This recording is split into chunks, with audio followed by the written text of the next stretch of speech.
world awake when others sleep.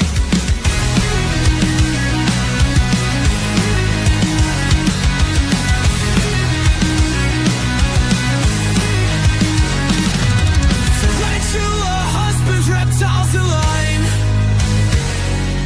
Best beginner friends across the time. Mistakes we shout to burn away the doubt. Fangs out podcast spreading light about. His tails clatter off like sharp and raw, handling with care against nature's law. Home is built for the wild at heart, a community torch where passion starts. Beginner stumbles, we've been there before. With love and grit we open the door. Fangs out for the creature.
Hey guys, welcome back to another episode of Fangs Out. We took a very short break for a couple weeks because we have a lot going on. But joining me tonight is Kyle. He is on Instagram, TikTok, Reptiles by Kyle. So Kyle, thank you for joining us. Thank you for having me. Very appreciative. Yeah, of course. So tonight we're going to kind of talk about a little bit how each of our individual reptile journeys have been. Kind of things that we've learned along the way, trials, errors, but also positive things as well.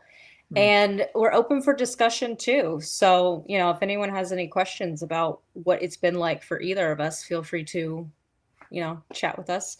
But Kyle, let's get into it. How long have you been keeping reptiles? So as an adult, come on just about 3 years. Keeping when I was a kid, I think I had my first snake when I was probably like 6, and I was probably way too young at that point. But obviously my mom was very involved in helping me care for them. And I kept snakes for probably about 2 years. And then, you just start to grow up a little bit, and sometimes your interests start to fleet a little. And I got into video games and sports and things like that. So I strayed away from it a little bit. And then as I got older and my own space and my own money, I started kind of diving back into it. And now I'm right back in that world. So full force again. Yeah, couldn't be better. That's awesome. And we were talking a little bit kind of before we began, but just so everyone can kind of get an idea, how many reptiles do you currently have? So I have 4 snakes currently. Nice. I have a children's python, which was my first snake as an adult, and then I bought a rosy boa not too long after, and then I bought a super dwarf reticulated python from Garrett over at Reach Out Reptiles, and then a rubber boa was my most recent addition, just a little guy. So. Awesome. Still a baby or a juvenile? Yeah, he's probably gonna be about a year old in a few months here. So that's awesome. He's gonna be Yeah, right? It's a he. Yeah, it's a boy. Yeah, he's gonna be cool to watch grow up. Yes, it's interesting holding something that small and fragile. When all my other snakes started out a little bigger, I'm just like nerve-wracking. Please don't slip out of my hands, please. Please don't fall. Please don't fall. Please don't fall. No. So you were younger, you kind of took a break, and then you got back into it. When you got back into it, did you find that the information you were taking in about your snakes was different now versus what, obviously you were very young, but back when you were keeping at a younger age? Like worlds different. And I think just obviously like growing up when I first had snakes, YouTube wasn't a thing. Social media still wasn't a thing. So everything that you got was from whoever you bought your snake from at a reptile store. I didn't know about conventions back then. Whatever you kind of read in books, and like reptile magazines and stuff. And now there's just like a floodgate of information available to you. So there's so many more resources that are available just to help you kind of guide your care and your journey.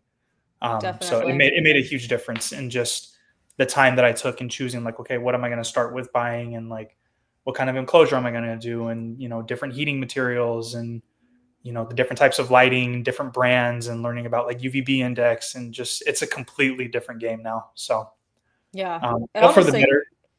100%. I feel like too though, like even as long as I've been doing it, it still gets so confusing at times, Yeah. because we've advanced just so much. There's so much more to take in and so much more to consume. Yes, especially as someone like who like came in, who left and came back in, and like I had lost all of my knowledge about it. Just it felt like learning a foreign language Right. almost. $100%. It was trying to remember, like, okay, like this is what I have to do. This is how often I have to feed, and I need to make sure I have my thermostat here. And like it was just, yeah, Maintaining a lot of humidity, things. going into like substrate, and then, Yes. you bring home a rat snake, or because I have a rat snake, I'm always talking about him. But Mhm. if you bring home one of those guys way back when, maybe I was like 12, 13, they'd be like, oh, yeah, I use aspen bedding, things like that. And now I know, I'm like, I probably shouldn't do Oh, no. that. Yeah. Yeah. Yeah. I went through kind of a similar experience with my rosy boa. It took me a little longer to kind of come along with some of those things, but I had someone who I followed that had pointed it out to me, and she was like, you probably shouldn't be using aspen anymore. It's a little too dry. It's just not as natural. Um, and it just, it's actually a lot more dusty than a lot of people, consider it to be. So, Yeah. you just get tips from people along the way that are genuinely trying to help you and that want to see the best for your animals and your care in general. And your care just starts to progress as you know, you grow into the industry. Absolutely. What has that been like? Like, how do you feel like you were then versus now? Maybe not I, necessarily when you were young, but maybe when you yeah. first brought your snake home.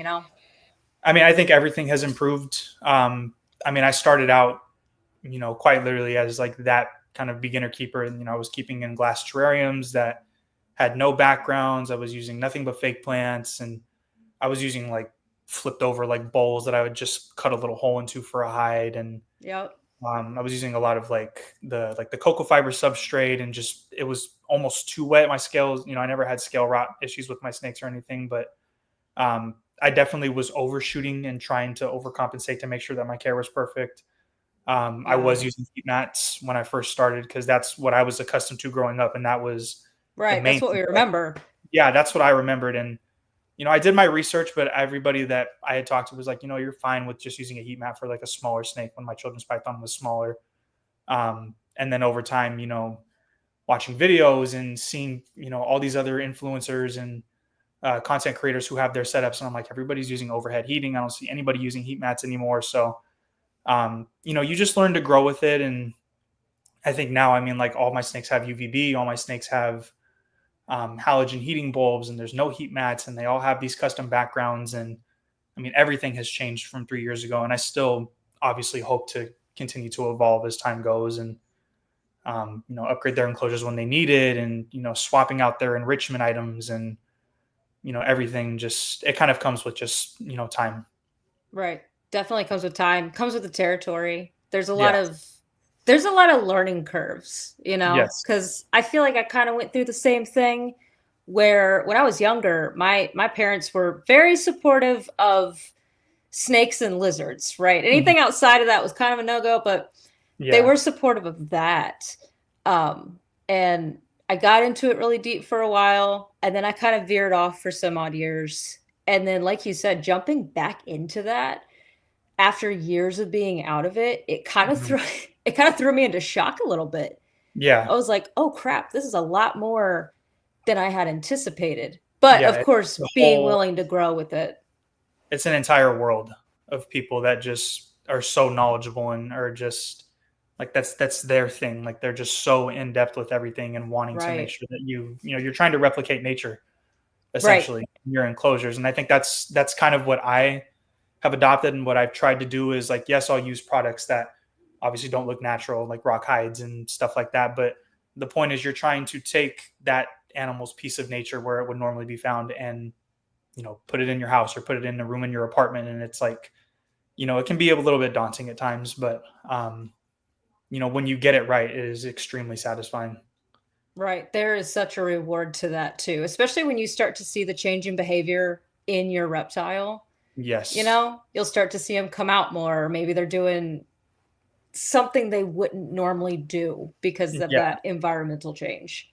Yeah. I mean, like a prime example with my children's python, I did a custom background on her enclosure, and I used like the expanding foam, and she was relatively active, and obviously they're semi-arboreal, so they're very good at climbing, but her previous enclosure didn't have anything in the background. She had like, sticks and stuff, but I would never see her high up in the enclosure. And I've come into my room multiple times at night when everything is off just to grab something out of my closet, and I'll peek in the enclosure and she's like slithering and like holding herself in the crevices of the expanding foam background. And I'm like, that's like natural behavior. That's what they do in the wild. They'll perch up on rocks and they'll like, try to pluck a bat or a bird out of the air. And, it's like a quick meal. And it's like, you get to see that in the enclosure and it's like, oh, that's so cool. It's That's so the rad. kill for everything. Right. And that's kind of that's the end game that we all hope, I think, to get to, is to Mhm. be able to see what these animals would do in nature, like in the comfort of our own home, but obviously while the animal is still being cared for and comfortable as well.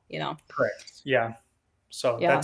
that's been the most satisfying part of just the journey also, is like going from these enclosures. Obviously when the snakes are smaller, they're not moving around as much, and just seeing them be a little more reclusive and a little more hesitant to be held. But you work with them, and I did a lot of tap training, Yeah. and raising I'm all a my. big fan of tap training. Yeah, I think it's made a world of difference, especially with my super dwarf, because he's very food motivated. And Yep. when I first had him, there were probably 2 or 3 times where I wasn't reaching my hand in there, but just opening the enclosure door and he's sitting right there and just ready to go. And it's like, no, no, no, like, Like I'm not I'm yeah, not giving you not food. food yet.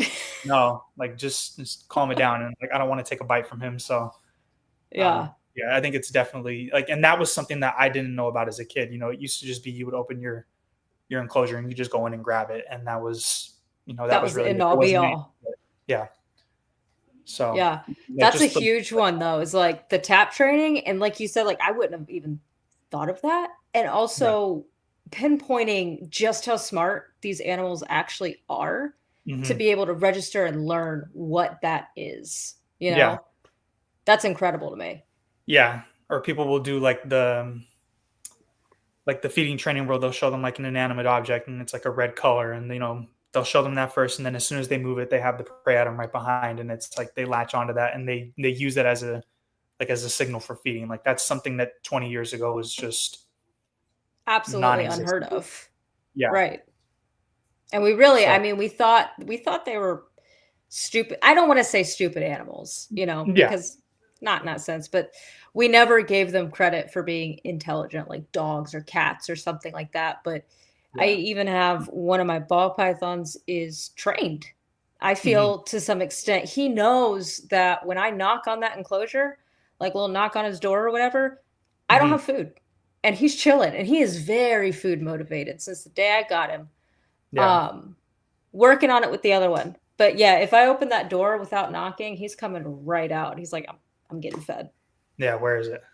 Yeah. So yeah, I think that's just been the biggest thing, is like seeing how far the community as a whole has come, and just seeing how there's a different lane for each type of reptile. Like snake keepers are very tuned into what they need to do for snakes, and people that keep leopard geckos and bearded dragons are very tuned into care parameters for those specific animals, and how to position your UVB, and people who keep tortoises versus amphibians. Like it's all just very specialized, even though it's within the same realm of we're using the same products, we're using all the same enclosures, but everything is so finely tuned. Right. I love I that. think It's that's the like thing. everything has its own everyone has their own like specialty in a way, Yes. Yeah. you know? Yeah. Yeah, I find That's that really cool. And another thing that I think we've kind of grown into is a lot of keepers. Sorry, I just dropped something. A lot of keepers have really stepped up their game as far as helping each other mhm. and being supportive with each other, and going to each other to be like, hey, I need advice about this reptile, or I just got this spider, and they're Yeah. actually nice about it and you can go safely. Yeah, and it's not some daunting thing of like, "Oh, I don't know if they're gonna give me a Right. Like clean the side response." eye treatment. Yeah, and I've had people, that's probably been the weirdest thing since I've been trying to like increase my social media presence is I have people like, messaging me for like, hey, I'm getting a ball python in a few weeks, or I'm getting a corn snake, or I have a leopard gecko and I don't know what to do with it. And it's just like people really do, you know, depend on a lot of the people in this community for advice because they trust that we know what we're doing, because, the love for the animals is the first thing. And it's like, if people know that you care about your animals that much, they're going to assume and trust that you know everything about, keeping them healthy and Right. happy. And it's just understanding that like, okay, I might not be the most knowledgeable person when it comes to ball pythons, but I follow 5 or 6 people that are, because they actually keep them. Or, I've had multiple people reach out and be like, oh, I have a leopard gecko and I'm not really sure what to do with it as far as heating and humidity. And it's like, I follow 3 or 4 people that's all they do. That's all they keep is just leopard geckos. You should probably go ask them because they are far more knowledgeable than I am on Right. that You have subject. the references for them. Yes. Yeah. I think that's a big thing too, is like you said, even though we all kind of have our own specialty, we also have the references. So like I couldn't tell you anything about leopard geckos, right? Hmm. They're cute. It's about the extent. Yeah. But on the same hand, like you said, I have several people that I'm like, no, go to this person, go to this vendor, Hmm. even though I don't even own that species, which is Yeah. something that's really cool that social media has kind of like it's connected us all a little bit closer, I think. Yeah. Because we all get to see a different side of everybody's care. Like, not everybody that I follow is into keeping snakes, and I follow a bunch of people that keep spiders. And I am not the person that's going to willingly hold a spider. That's the one thing that I'm like, it's not really for me It's yet. I like the know no-go. yeah, like I'm trying to be a little more open to it and be like, yeah, they're animals too. Like, they matter, but it's just like, It's I'm not fair quite, though. yeah, I'm not quite yet there yet, but I obviously like, I still follow people that take amazing care of them. And if there are people that ever reach out and they're like, hey, like, do you know anything about spiders? And it's like, I don't, but I know like 3 or 4 people that do. So, Right. you can talk to them. Exactly. And one of my fortes is the tarantulas and Yeah. scorpions. But I think I get more questions about reptiles, Hmm. and honestly, I mean, if I'm being real with everyone, I think I have 4 different species of reptile. That's it, Hmm. you know, but I Yeah. love the arachnids, but I also understand why they can be like a turnoff to a lot of people, Yeah. because I they're think it's creepy. just, yeah. I mean, a lot of people say the same thing about snakes, but I think it's just for me, at least, it's the fact that they have the 8 legs and they're very slow moving, and you can't, unless you're really looking in, you can't see their eyes, so you don't know like what they're gauging or what they're acting on. Obviously, people who Right. keep them, you can understand like their body language and when they But get it is stressed out. difficult to gauge sometimes. Yes, like at least, like the comfort for me in like a snake or a lizard is like I can see what you're looking at, and I can tell like if you get scared, you'll pull back a little bit, or they'll kind of they'll cock their neck in that defensive position. So I know when I need to lay off a little bit. But with the spider, it's like I couldn't tell you what they're thinking right now. Like, I'd have no idea. Right. No, I honestly I couldn't tell you what mine are thinking either. They're all pretty they're silly. Yeah, I mean, it's the We'll same go with thing though. that. Like, once you understand them, like they're just they're moving around as long as you're not squishing them or putting pressure on them. I'm assuming they're just behaving normally. Like, it's the same thing with the Yeah. snake, and that's what I tell people. Like, a lot of my coworkers are like, "Oh, like your snakes don't ever just try to bite you randomly," and like it's never a random thing. It's always No. you're like, I'm the one who provoked it, whether intended or unintended. Like, if I'm trying to take them out, or if they think that they're eating, or if if I squoze too hard and like they get aggressive. Like, it's never just a random, they're doing it to do it. It's because Right. something triggered They it. they don't So, even want to do that in the first place. It's always no. confusion. Yeah. So. How was going into like learning the body language of snakes? Hmm. So, I mean, for me, that was a big one and a Hmm. big learning curve for me, I think, Yeah. especially keeping ball pythons because they have a tendency to make that S shape with their neck regardless. Yeah. I think a lot of snakes do. They But do. how It's was that for you? Like how much research did you have to do to finally like learn, okay, this means this means that. I don't think I had to do a lot of research, but there was definitely a lot of like physical trial and Yeah. error of like trying to figure out, okay, like when is a good time to hold my snake, and when is like just understanding your own individual snake, because every snake is a little different. There are some snakes that people can literally still just go in and grab them because they're that comfortable with them. I am not on that level with the majority of my snakes, so it's like I still do the tap training, and I still know like, okay, like if it's been 2 days since you've eaten, you shouldn't be, very food motivated. You should still be on a relatively full stomach. I can take you out and safely handle you. But I think with my Rosie Boa, I had, the biggest issues just because I wasn't handling regularly, and it would be so spotty. Like there were days where I would take her out and it was perfect and she would just crawl around and no issue, 15, 20 minutes of handling. She goes back in her enclosure. That's it. And then there were days where I would pull her out and she would immediately just, kind of latch onto my knuckle. And I Oof. could never really tell why. And like she would just like, they were never like true bites, but they were just like those kind of stressed out bites where she'd try to nibble and Yeah. then she'd let go. But I started realizing just, consistent short session handling worked best for her in those situations. And I, started to understand like if she was being handled and I could feel her kind of tightening around my hand before she bit me, or I could, Hmm. kind of gauge like, okay, she's probably a little bit stressed out. Let me put her away. We'll try this again in a day or two. And then, now I can go in and tap her with the hook and just grab her with my hand and it's no issue. Yeah. She's Um, kind of become accommodated to that. She knows now. yeah, it's easier to take her out and handle her than it is any of my other snakes. And she used to be the biggest headache. So Um, it's on an individual basis. Every snake is a little different. It is. They all have their different personalities. Yeah, And and that's I think definitely something to take into account if anyone's like thinking about getting a snake, for yeah, sure. and I when people ask me like, oh, like what's a good first snake to start with, and it's like, well, like that's kind of up to you. It's like it's dependent on how much handling you're going to do, and then obviously that gets into like how big is it going to get? How often do you have to feed it? How Right. big of an enclosure is it going to need when it's an adult? Not just as a baby, but as an adult. You have to think about that in the long term.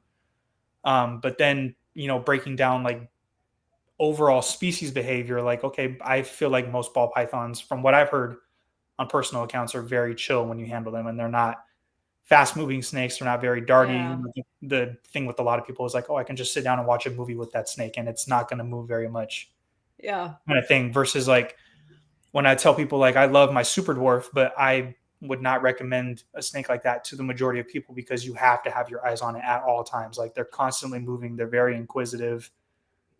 He never wants to be still, and even when I hold him, he's never still. It's a full activity just holding him and And making that could sure. be difficult too. Yeah, Honestly, like keeping track of a snake. Like I will not hold my rat snake unless he is in the most docile mood because of that reason. yeah, He'll get away. 100%. yeah. And like my children's python is kind of the exact opposite. Like she's still very inquisitive and moves around, but it's much slower, and I can track it and I can take my eyes off of her for 20 to 30 seconds, and I don't have to worry about, okay, like is she in the couch cushion or is she like behind the Right. enclosure? Is she trying to get into the closet? Like so every species is a little different with just how active and non-active they are, but then within the species, each individual snake is not the same. Right. I think that's a big one too, is a lot of people I like that you used ball pythons as the example because everyone, it seems, really loves a good ball python. I mean, myself included, Yeah, but you think of handleability, you think of like, okay, they're really docile, they're bigger. And like you said, yeah, that's true as far as the species itself. But like I have one and he's just like a wild man.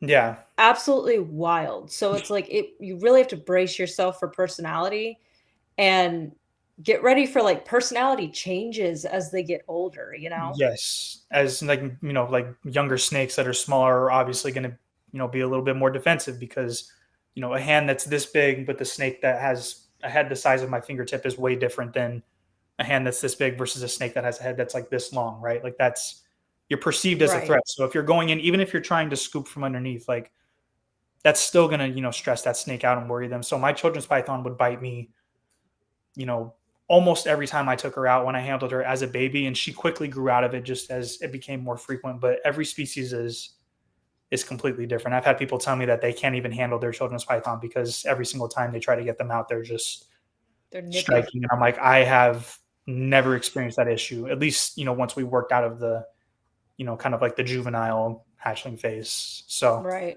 it's just And as different. babies, they're always a bit more skittish, I'll say, Yeah. because they're babies, they're smaller, they don't know what's going on in the world yet. Yeah. And I mean, I explain it to people. It's no different than like, a breed of dog. Like Obviously, it's like Right. telling someone like, oh yeah, my German Shepherd is really calm, which is usually not the case. Obviously, German Shepherds are a little more hyper and active dogs, but as a species overall, yes, people understand it's a bigger dog. It needs more space. It needs to be more active. It needs, more enrichment and more engagement with its owner versus, I don't know, something like a bulldog or something. But every Right. individual animal is different. Even if you're getting, a dog that's like, oh, these are relatively tame dogs. These are relatively lazy dogs. Like, doesn't always mean that that's going to be the case with that individual dog, especially depending on Right. your lifestyle and the environment that dog came from. And The it's no different. adaptability to that. Yeah, it's no different with snakes. And you try to explain that to people, and people just have this preconceived notion that all snakes are just wiry and out to get you. And Right. They're evil. They're going to bite you. They're going to eat yeah, you. it's like no, that's not the case. My favorite is when it's going to size you up. Like, it's done growing. It's good. Yeah, No. I don't think I um, don't think I'm in danger there. yeah, not at all. But you actually said something kind of during that sentence about enclosure sizes and taking Mhm. that into account. That I think was another part of my journey. I don't know about you, but I have obviously since learned that if you're Mhm. going to bring a reptile home, make sure you're ready to upgrade enclosures Yes. because a lot of people will get certain snakes specifically and be like, Mhm. "Oh yeah, they'll be good in this their whole life." It's like, "Actually, you got to spend $250 now on a tank." Like Yeah. that can be a shock, I think.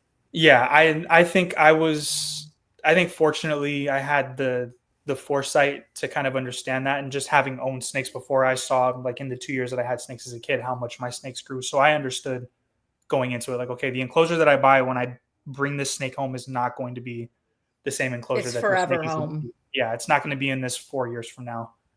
And that was probably the biggest hurdle to get my wife over letting me own snakes. Was like, oh yeah, he looks cute now because they're this big, but in 3 years it's going to be 4 times that size, and it's going to be a little thicker, Right. and you can't keep it in the same size enclosure. Like, you have to upgrade it. You have to give it the room to exhibit natural behavior. It needs to be able to stretch out. It needs to have multiple places to hide and a temperature gradient. So, enclosure size, Absolutely. it plays into all of that. And, there's people who just, keep their snake in one enclosure and they think it's one size fits all for their entire life. And, then that kind of gets into the discussion of animal neglect and, should you have bought a reptile in the first place kind of thing. So, Right. um, and I think, that obviously enclosure size ties into, financial constraints too, because, bigger enclosures are often more expensive unless you're getting something off of like a Facebook marketplace or a hand Right. me Or down from Craigslist, someone you something know. like that.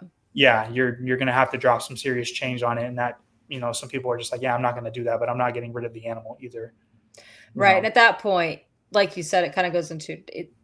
At that point, it's kind of abusive. I mean, for me personally, I feel it's like if at some point or another, if it gets to that point, you have to kind of break down what's best for the animal, yeah, whether that And I means mean, that's a hard lesson to learn, but that's kind of just that's part of the whole journey, It's just sometimes you're not going to be able to keep that reptile.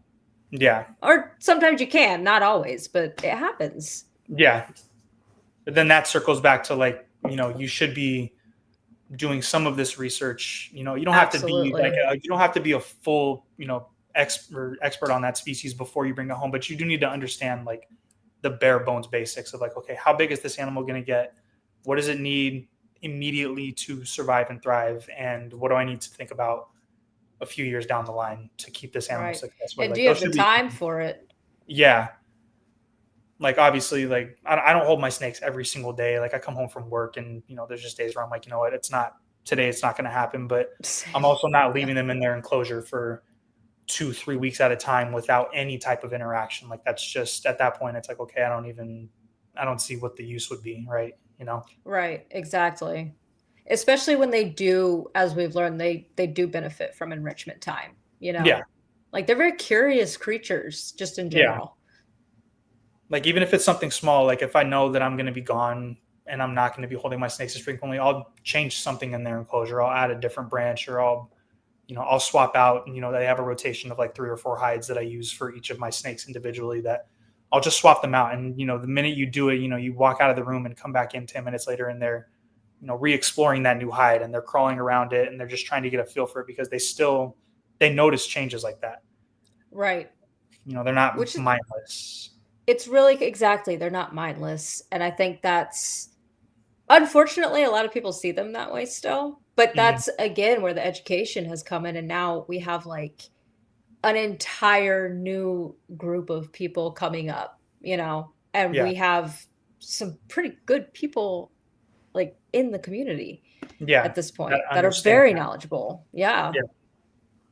They're a good resource to have. And it's usually those people that end up having the best looking enclosures. And those are the people that you try to model your care after and, take bits and pieces from everyone and then, turn it into your own thing. So, Right. Well, and I like the way you said turn it into your own thing because that I was gonna say, like, sometimes we get so caught up in like comparing ourselves, mhm. to other keepers, or at least I know I do, where Yeah. I'll see some like really awesome background and I'm just like, dang, dude, like I wish I could do that, Yeah. you know? And we kind of get caught up in that. But what's cool is that we can all like put our own twist on it, you know? Yeah. Yeah. Like seeing like for me, and like I obviously, when I kept back as a kid, like, I don't think that was anything that anyone ever thought of. There wasn't like, the foam backgrounds or, people using like universal rocks and just kind of like gluing them onto the backgrounds. Like I had Right. no idea about that. So when I bought my snakes initially as an adult, it was just, okay, I'm just buying an enclosure and throwing them in there. And like, yeah, I'll decorate it a little bit and I'll pick out different things than the next person would. So that's where, my uniqueness in keeping a snake comes in. But then, you start diving into social media a little bit and you see these extravagant backgrounds and you have people that are using like these foam backgrounds that they're carving out and they're putting Drylock Yeah. on and then they're like spray painting them and it's like, oh my god, like I just have a plain enclosure that still looks great and it's still serving, the purpose of giving that snake, Right. a good, and it's a good home, and you've got the temperature gradient again going into, like, your care is locked in, but it's just the aesthetics of it and you're like, damn, like that looks really good, but it's just so much work and it can be really daunting to take on a A project like that. hundred So percent. people, tend to be a little more hesitant and like, I don't know if I'm going to do it, but it never hurts to try. And then you end up creating something that, even if it's not what you envisioned as the final product, it still looks fantastic. And then you see your snake in it and you have everything lit up and you have all of the enrichment in there. And you're like, oh yeah, this is kick ass. Like I'm Right. actually very proud of this. That feels good too, to know. Like you see that and it finally is just complete. You're like, you know what? I did this. This looks awesome. Yeah. I think that's one of the more rewarding parts, is just putting the time and effort into making sure that they have a good enclosure and that they seem like that they're, thriving and exhibiting like natural behavior. And then you see them do it and it's like, that makes it worth it. It makes it completely worth it. And it boils down to the animal and how much you love it, you know? Yeah. And that's not to say that new keepers, who start out doing things maybe not necessarily the best way, doesn't mean they don't love their snake Yeah. necessarily at It just all. means that there's just room to learn and room to grow. And I think Right. if you come in thinking that you know everything, or that that first iteration of your first enclosure for your first animal is like flawless and perfect and like, oh, I got everything right the first time around, then I don't think you're missing the point of keeping a reptile, I think, because that's one of the best parts of the journey, is like learning what this animal needs as you go and improving your care as you go and seeing, the progression from keeping in, comparatively like a shoebox to putting them in a mansion. Like Right. that's one of the best parts. Yeah, definitely. I mean, it's like we said before, you see it in the reptile and then you feel good, Yeah. You feel better. Yeah. You carry yourself a little differently as a keeper and you understand like, oh, like I know my animal is happy, so therefore I'm happy, because that's the whole point, right? Like, as Right. And much you as we get excited to be able to help other people with that, you yeah, know? yeah, because you don't ever want to see another animal being neglected or struggling or anything. And obviously, if you give other people the tools that maybe you didn't have available to you, that you had to go out and seek, it makes their journey a little bit easier too. Right. And that's a huge part of it too, is like everyone's journey with this is so different and everyone's going to Mhm. have different questions, Yeah. And so to be able to answer multiple questions from just the amount of experience you have, it's really cool, and not in an egotistical way at all, just in a general, like, it's nice to know Yeah. that we have each other like that. Yeah, because all that information is just kind of recircling and refiltering through the entire community. Because something that someone taught me last year is the same thing that I'm teaching someone, today, or that I might be teaching someone in 2 weeks from now. And it's not a thing of like, oh yeah, I know that and you don't, because a year ago I didn't know that either. So who am I to be pointing the Right, finger? and that's what makes it so relatable too, is like being able to relate to people like, "Hey, listen, you might have messed this up, but like I did too," you know? Yeah, And that and makes it's not. people, they don't feel as bad, which that's a huge goal of mine, is to make sure people never feel bad about doing something, maybe not the right way. Yeah, I think Because I've been most. there. Yeah, I think we all have. I think if Yeah, you say that you haven't, and you're telling a bold-faced lie at that point. right, exactly. So. I do want to pause for just a second. We Mhm. are going to roll our sponsor reel, and then we will get back to streaming. Perfect. Cool. Awesome. Chris, you are free to roll the sponsor reel. Lights come on, pulse in the air, we unite. Cold-blooded, got 5 feet in the night. Cold-blooded, caffeine, fueling the fight. Reptile crew, got our backs tight. Thank you, fan, for keeping us all. CMB reptiles, rolling with soul. Hold no soul, lifting our goal. Together we burn like burning coal. Elevate, more fries in the show. Irresistible pythons letting it flow. Battery crew, yeah, but watch them go. Indigo, reptile coast, set the glow. Shut up, feeders, we're shut out feelers. Under the rock, we're cold-blooded hitters. Ship your reptiles, make life better. South Bay reptiles, through every weather. Blue tongue, shaman, blue tongue republic. Arc adventures, riding republic. No fakes, no breaks, we're here to publish. Taking it higher, dreams embellished. Sponsors love through beats we rise. Show it thanks met under the skies. Unite the world, reptile ties. Cold blood, warm hearts, no disguise.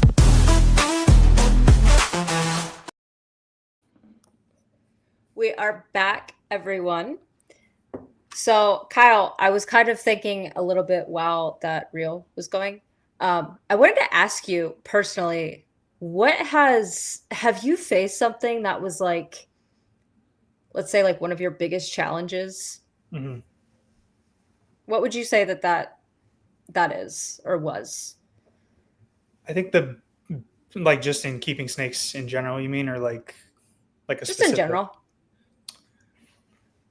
I think the biggest challenge has just been like adapting to. I'm gonna be honest, just the space. I Yeah. think, like, and just how much they actually take up. Like I hadn't shown you. I can maybe just flip the Yeah, computer real quick. absolutely. But my new setup is like at least probably like 7 feet tall That in is my room, tall. Yeah. whereas it used to be like something that was just in the corner of my room, and like it was very easy to just bend down and kind of do what I needed to do. And um, I don't think it's as much of a big deal if you're kind of cemented in one place, but it's definitely something to heavily consider if you're like in an apartment or you're renting from someone else's space and like you are planning on not being there eventually. That's another thing to think about when getting reptiles, is like you have to move all this shit eventually too. Right. But I mean, just, I think my biggest thing was just always making sure that my animals have also been healthy too. Um, Regular vet visits were not really a thing when I first started keeping, both as a kid and when, I got my first round of snakes as an adult. And, just over time, people were like, yeah, you should probably be taking them in just to have like maybe a yearly checkup. Just make sure that nothing is, wrong, even if they seem like they're Right. behaving, normally, because, they're not going to display all the same signs and symptoms that other animals normally would immediately. And then by the time they do start displaying, if they're like, if they have like an upper respiratory infection and you notice like, increased like, saliva, or you notice, that there's like a wheeze when they're breathing, sometimes that can mean it's a little bit further along and it can complicate things. So, just making sure that, you're not overbearing and that your animals are healthy, but, keeping an eye on them and making sure that nothing's going wrong. So like monitoring like bowel movements and making sure that like you're weighing them regularly, and that they're on track for their gender and their age and their projected growth and things like that. Definitely. I'm glad you brought that up actually, because like vet visits are so overlooked. Hmm. Like not just with snakes, but any exotic animal, but they're Yeah, so important, because like you said, you're not going to know that something's wrong right away necessarily.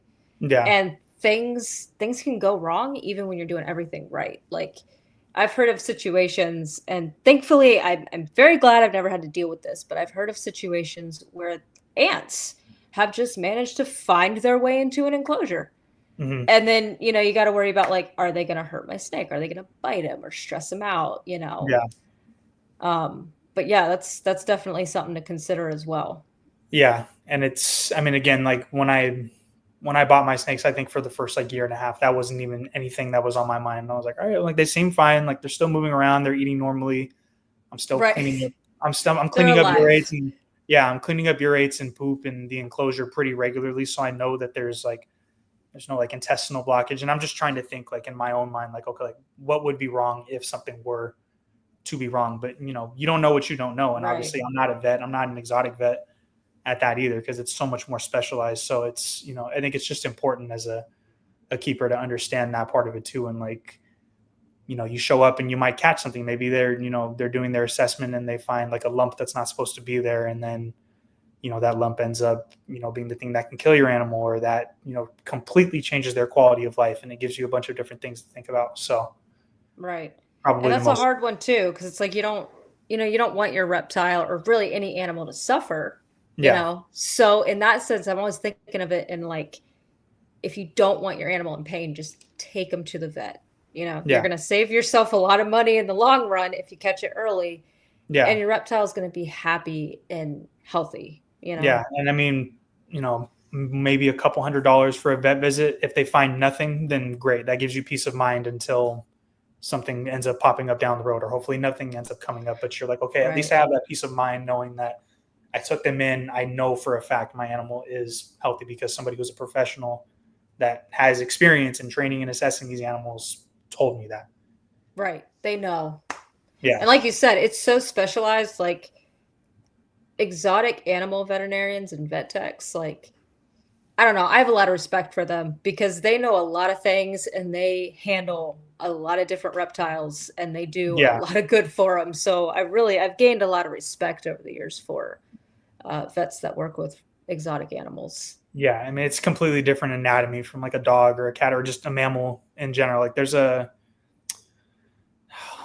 her name isn't coming to me right now, but I know she's a vet tech, and I follow her on TikTok, and she had posted a video of them drawing like blood from the tail vein of a boa, and just Oh, seeing like wow. how incredibly difficult it is to get in between the scales and to look for that flash when you're drawing blood. And like I'm a nurse, so I can kind of relate to that in a sense. Like I understand like what it's like to understand anatomy, but just on an animal and like on a snake where you can't see anything like that, and they can just pinpoint it and get it, and it's like that's so insane to me.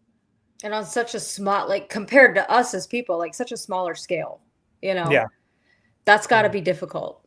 yeah, and you have to know exactly what you're doing because obviously otherwise you end up hurting the animal.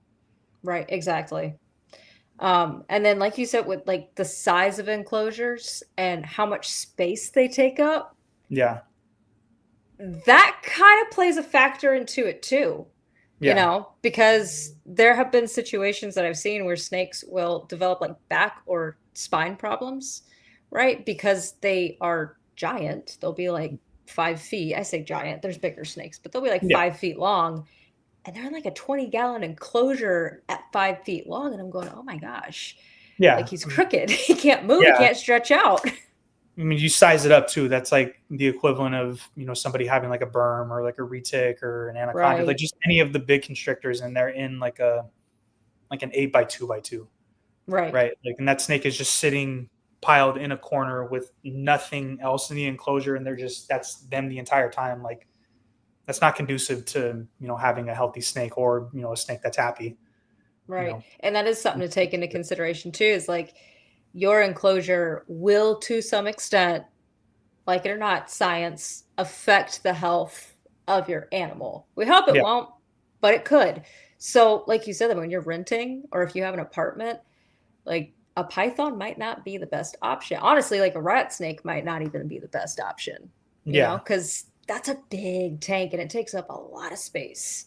Yes. And then you think about like a bigger tank is going to need a bigger heat source, and it's also going to need a bigger light. More And if you have substrate. more substrate, and all of that factors into the financial side of things. And then if you're keeping a snake that big, like you're not feeding rats every 2 weeks, you're feeding like large rabbits, or you're feeding pigs, or like, you're feeding livestock, and you have to find someone who can supply that, because not every local reptile store is just going to carry that. Not every Right. It's not the reptile typical expo, average. no, and not every reptile expo that you go to is going to have a vendor there that can provide that. So like you have to make sure you have something like that locked in before you even consider the enclosure size. Like it's like, okay, can I actually get feeder animals for an animal that big?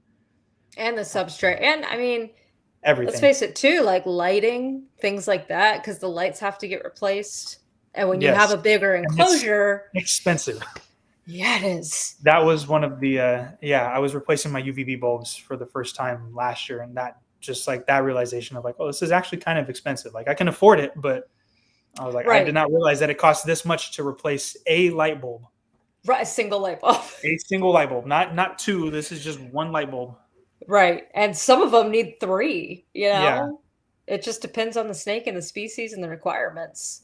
And that's yeah. another thing too, is like where you live, So I live in a place where humidity is high and the heat Mhm. is astronomical. Yeah, So like taking that into consideration too, there are some animals they keep that just they can't have humidity at all, yeah. So that's And another how do thing you is like control that? if you want some specific snake, but it doesn't do well with humidity and is prone to respiratory issues, Yeah. you got to consider where you live as well. And maybe you might Mhm. need to also invest in like a dehumidifier or something, Yeah. And then you think about or the opposite. if you're keeping multiple species and you have those lights running for 12, 13 hours a day, that's going to have a bit of an effect on your electricity bill too. And Can that's, concur. yeah. And luckily for me, it's not anything like overly significant, but when I went from having just one snake to three that are in big enclosures that all have the lighting and setup and everything, I started seeing the difference on the bill a little bit. And it's like, okay, like that's definitely not something I considered, because I was like, okay, I run the lights and everything else in my apartment anyways. Like what's Right. adding a couple extra lights? And it's like, no, It's it like, does no, have it an adds effect. up. Yeah. So if you're Yep. thinking like down the line, like, oh, I want to be the person that has like a full on reptile room, and you have 15 to 20 species, there's people who have hundreds of species that are able to do that. Like that's a very big factor to consider. Right. And I mean, when I first started, I think I used to be able to say like, nah, like it's good. It's not contributing that much. But then like the more you bring in, Yeah. and that's a big thing too. Like when you start out keeping one type, you're going to want another Yeah. and another and It's just another. human And then you're nature. like, well, there goes the check for this Yeah. week. There goes my budget. Right. Right. And don't get me wrong, I don't want to like complain about the price of reptiles by no means, because it's like it comes with the territory, but it's something I think significant that a lot of people face challenges with, when they Yeah. come to the realization of, oh, this light bulb needs to be replaced, you know, every 6, 7 months and it's $30.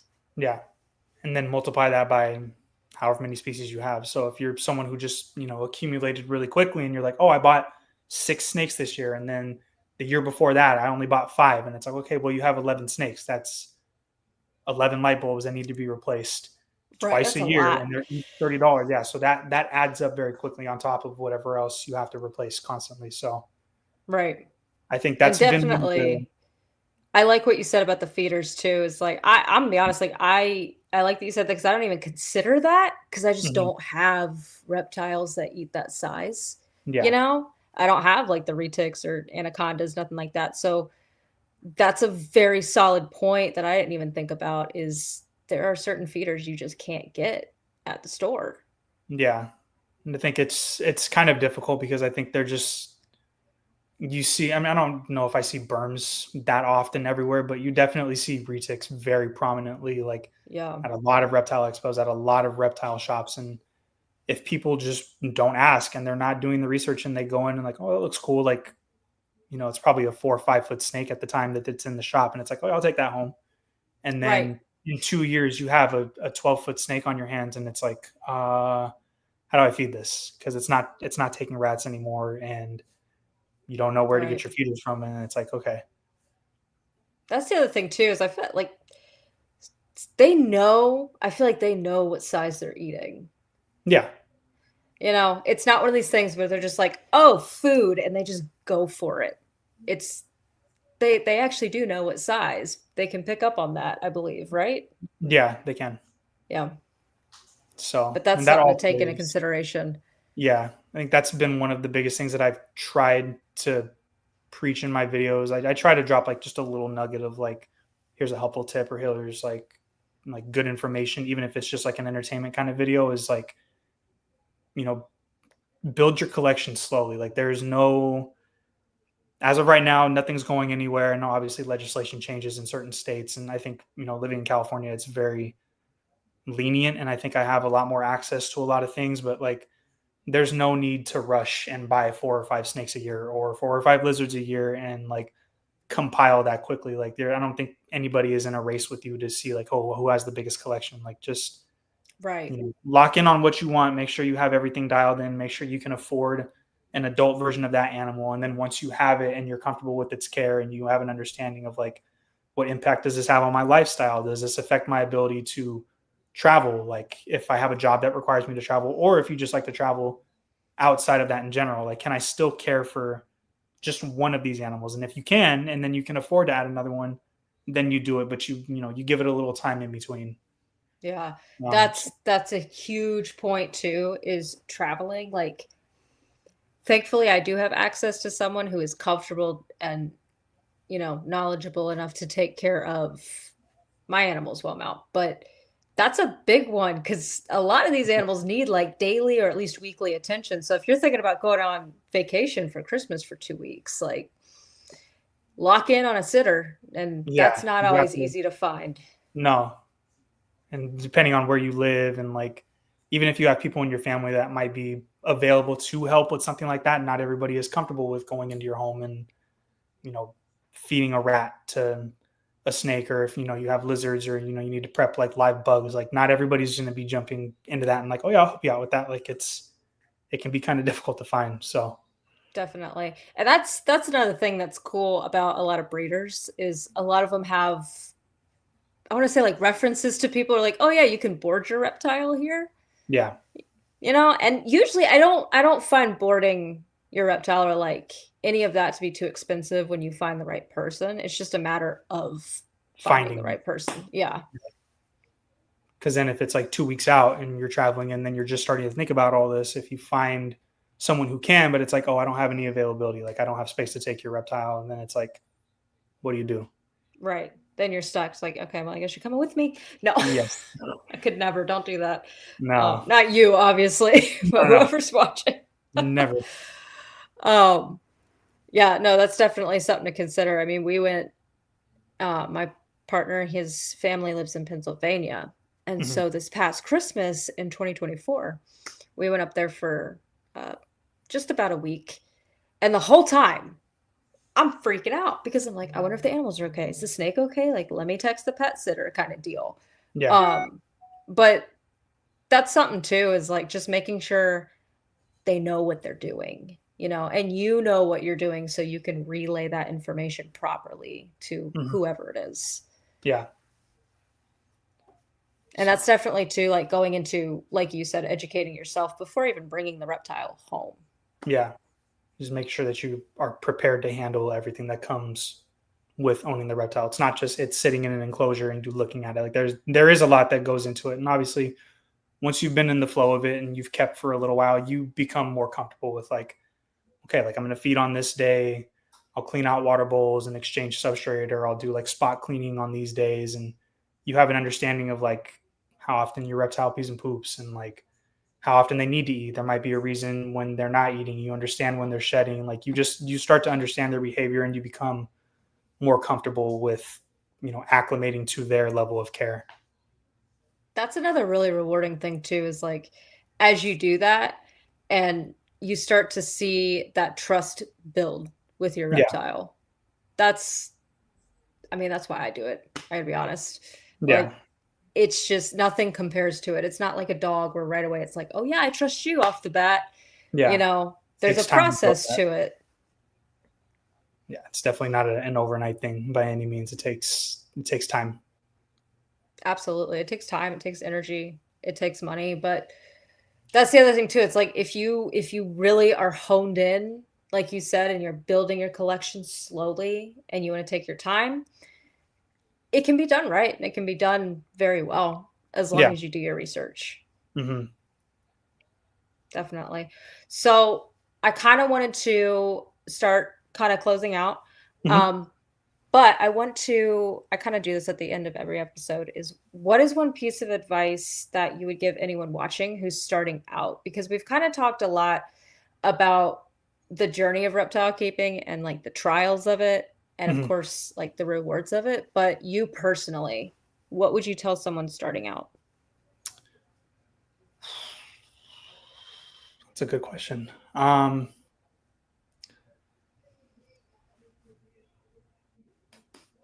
I would probably say just off the bat, like get what you want within your means. Obviously, like Yeah. I think one of the big things that I did, like when I first got back into keeping and I was starting to ramp up, like okay, like what do I want to get?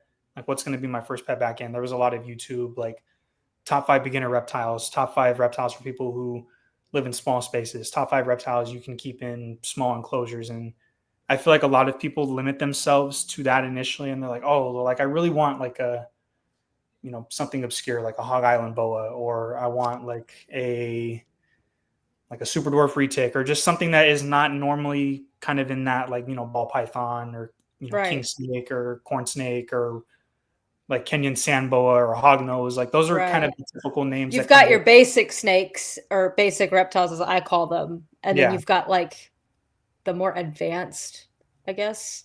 yeah, Not that they're more advanced in keeping. I don't know why I see it that way. yeah. It's just they're whether it's they're a little more expensive or they require a little more attention to humidity and heating, and Right. their environment needs to be different. Like I think just start out getting what you want, but just make sure you really go all in. Like we just talked about it for the last 30 minutes. Like if you really have everything locked in and you feel confident about it, like go for it. If you have the means to pay for the proper enclosure and you can get the right substrate off the bat and you can do the heating and lighting setup and you have budgeted for it and you know that you're prepared to do it, just go do it. Yeah. Jump Because if in.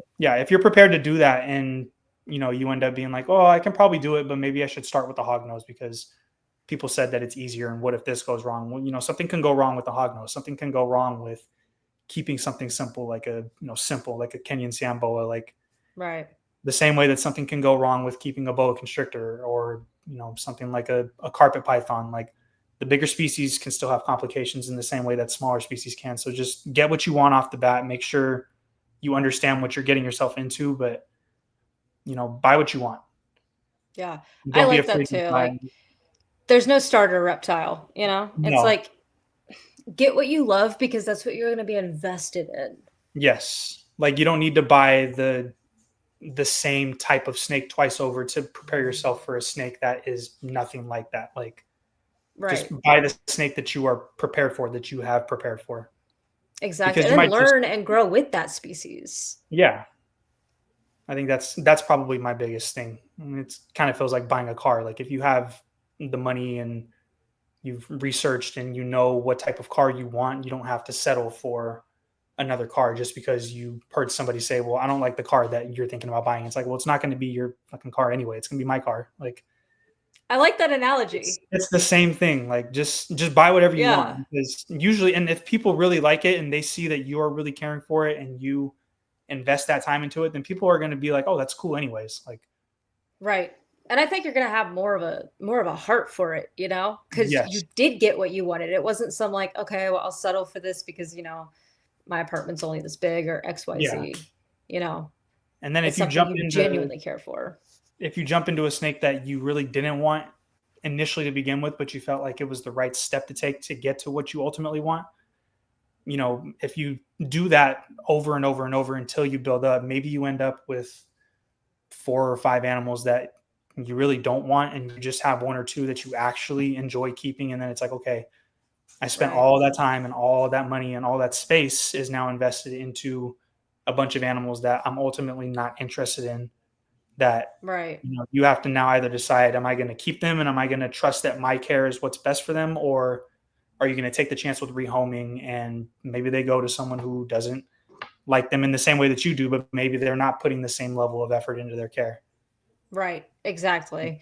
And So that's just something to consider too, doing what's best for the reptile. And I mean, making sure that because a lot of people will be like, yeah, rehome them. It's like, yeah, but that's a process in itself too, because I want to make sure that they're going to a good home, you yeah, you know? don't want to just send them to someone who's going to keep them in a glass container with nothing else. Like you Right. want that animal to still be well taken care of. That's the whole thing is like make sure they're thriving. They're not just like surviving, you know? Yeah, Yeah. heard that a lot when I came in, and I was like, I understood it, and I was like, okay, yeah, like I kind of brushed it off a little bit, and then you dive into it, and it's like, no, like that actually does matter. Like they should be Right. very happy, and they should be exhibiting natural behavior, because that's ultimately what you want. That's what's more fulfilling and enjoying as a keeper anyway. You don't want to just see your snake curled up the entire time it's in its cage. Right. I think that's, well, I mean, it should be the Yeah, reason that we it all should be. have reptiles, is we want to see them do those natural behaviors. And, I would hope that most people would pick that species that they want because they love that species for what it is by nature, Mhm. Yeah. Yeah, that's really important, I think. And I mean, I get crap because I have a classic ball python, so he's like Yeah. basic. But I didn't get a ball python. And no hate to anyone who has fancy ball pythons, but like Mhm. I got one because I loved them as they were. You know what I mean? So there's Yeah. that passion there and there's that constant need, Mhm. like physical need to do more research. Yeah. It's not just like, oh, I have to like research this now because times have shit. No, I need to do it. Yeah. Yeah, definitely. But I really like that piece of advice. Yeah. I hear, is that your dog? Yeah, there's Oh, bullies out of the window right now, so he's ready to go chase him. that's great. What Yeah. kind of dog? He's we actually just got him. He's from the shelter. He's a Jack Russell mix. Oh, they're so Yeah. cute. I always think of The Mask, that movie, The Mask, Yeah, with Jack Milo. Russell. Yeah, Milo. I Uh-huh. love it. Top 5 movie. Yep. Oh, absolutely. I grew up on that. Well, Kyle, I appreciate you coming on tonight. I think Yeah, this was a really good episode. Thank you for talking with me. thank you for having me. I've had a great time. Good. I'm glad. We hit some really good topics. Yes, I agree. And everyone else out there, thank you for listening. Thank you for tuning in. And if you get a chance, follow Reptiles by Kyle on TikTok, Instagram, whatever else you are on. Are you on anything else? I'm working on expanding to YouTube at the moment. That's a Rad. fun one to break into, but we're working on it. Cool. Good stuff. So give him a follow because he really does have some solid content out there. So kudos to you. Thank you. I will see you later. Everyone have a good night. And we will close out. All right. See ya. Lights come on, pulse in the air, we unite. Cold-blooded, got 5 feet in the night. Cold-blooded, caffeine, fueling the fight.